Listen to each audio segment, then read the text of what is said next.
Now, be honest. Have you ever heard of a game called Empty Shell? Now, I am a person who enjoys the aspect of roguelites. And you know a good amount of roguelites. If you've, of course, played the type of genre a lot, there are many very well known and famous roguelites out there, like Dead Cells, Cult of the Lamb. Apparently, Balatro is also a actual roguelite, which is very interesting. Overall, the roguelite genre is one of my favorite genres. I play them all the time. Different types of games that added this great variety of difficulty, replayability, and a whole lot of fun included. Now, what if I told you that there was another roguelike game, but more of the aspect that leans towards horror? That's where Empty Shell comes to mind. Now, with Empty Shell, this is a game that's whole premise is about beating you down senselessly. Now, it has a lot of different aspects to it. Now, this game has a lot of aspects to it.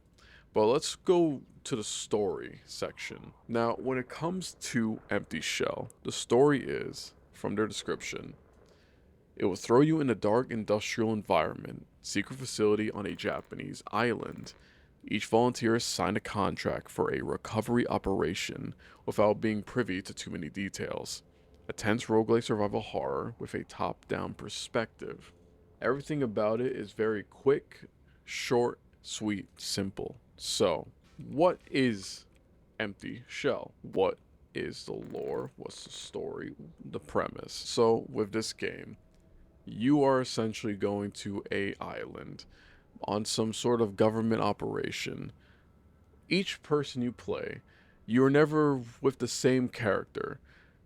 In the playthrough, depending on how you die, whether by your own actions, by traps, or by the different creatures that reside in the place, you will always come back as a brand new, different character, always with a different new starting weapon and melee. Each of these weapons, depending on the variety you get, could either be decent weapons that can hold you off till you find something better inside a facility, or weapons that would be a little more piss poor, and depending on what difficulty you play on in this game, can definitely add a bit of that variety. Case in point. So let's freeze this clip right here.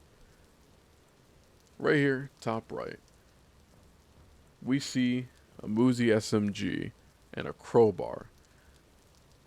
So what are these two things going to offer? In this roguelite, this little SMG can definitely handle multiple groups of enemies. So if you're being swarmed, it is a perfect weapon to deal with that uses medium ammo.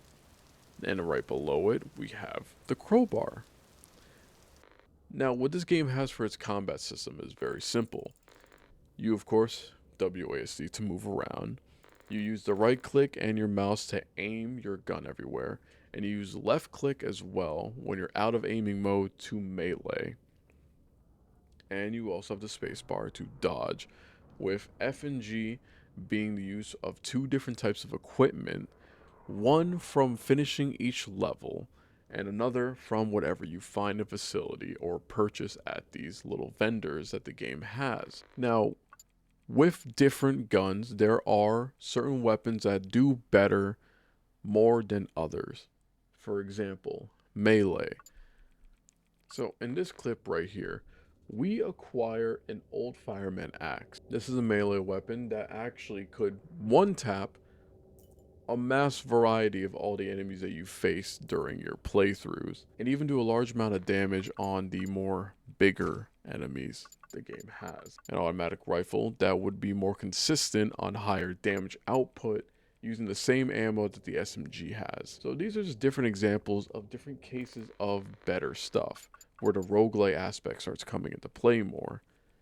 Every different playthrough, the map changes, different variety of seeds. So you'll always have a different layout compared to what you had before, including different enemy spawns that you will deal with. Now, how each level works is by an aspect of objectives. The first time you play and boot up the game, you get dropped this massive lore dump text explaining to you exactly what is going on and what the character that you are playing as is dealing with, and explaining the expedition. Once you go in, you have an objective to do 3 things, which are turning on generators. And this is the beginning of the game that gives you a little taste of what's to come. You start dealing with different enemy variants like spiders, or different gas mask wearing people who probably have became infected being in this place. And these are just the normal fodder that you will deal with. What the game has that makes it much more interesting is the bigger enemy variants. Now you will be seeing a lot of those. These enemy variants actually have a much more higher health pool and damage output compared to the others. And they can always be the ones that would ruin your run if not planned or dealt with accordingly. So for example, there are the big spiders. The new variant of the spider is just a little more bigger. They have the ability to shoot little balls of a little fan pattern towards you when you are at a certain distance. And when they get up close, they will do a massive chunk of damage with a little melee. Now, the greatness of this game is that you do have the ability to dodge, if you remember said previously. With the ability to dodge, you actually have iframes, so in many aspects, you're able to deal with a lot of the damage that these bigger ones would cause and avoid them all entirely. But you also have a stamina bar. And this is where the hard part comes in for this game. Different big enemies can do a lot of certain things to you and take you out in pretty easy ways.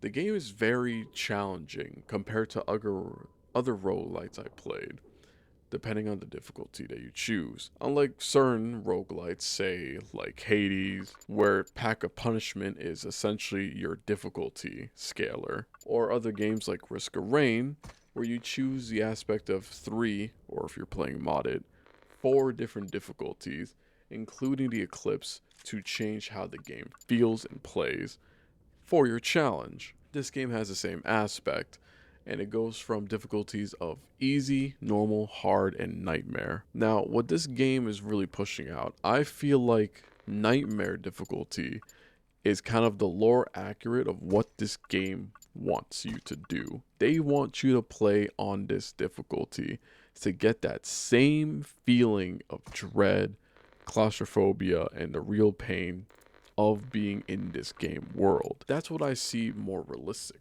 But it is a massive pain in the ass when going through the entire game, and what kills your run is one big enemy with a shotgun or a spider or even a hand that just kind of ruins the run altogether. In my personal opinion, if you want to play this game, which I highly advise you do, this is a fun experience. I like this game a lot. I enjoyed myself very much. I would recommend playing the game first on easy. If you really want to play it the baby way, put it on the easy difficulty.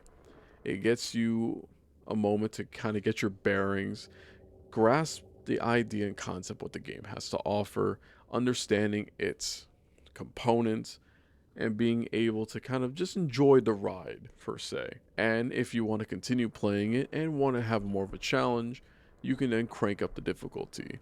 I personally think that Nightmare is the more realistic aspect that the game should be on, for that true punishing, scary atmosphere the game pushes out so much.